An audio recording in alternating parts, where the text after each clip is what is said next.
welcome back again to my channel. This little cutie requested a Barbie themed cake for her birthday. So I decided to research on YouTube of recipes of batter icing. I tried 3 recipes and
ating powdered sugar.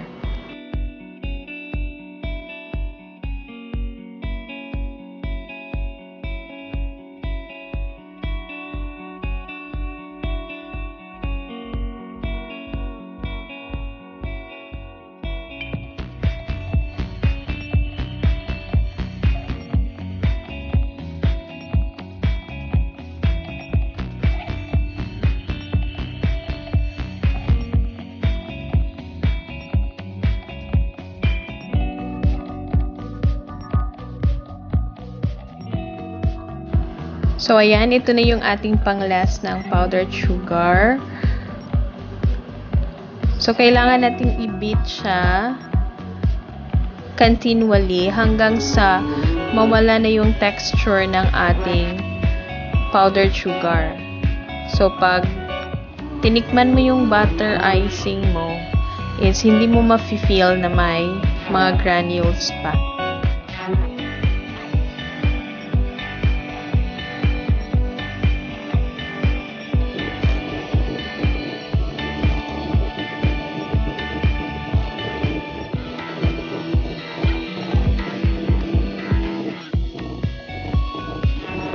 So, I guess our buttercream icing is ready. Ayan po, ang sarap po niya. This is a buttercream icing by Madiskarteng Nanay. When it comes to consistency, texture, and taste, ang sarap po. Pwedeng-pwede po. Ayan. So, nag-icing po ako. Hindi ko po na video or hindi po binideo. Pero ayan na po yung ating product. At ang saya po ng aking pamangkin. So, thank you for watching. I love you all.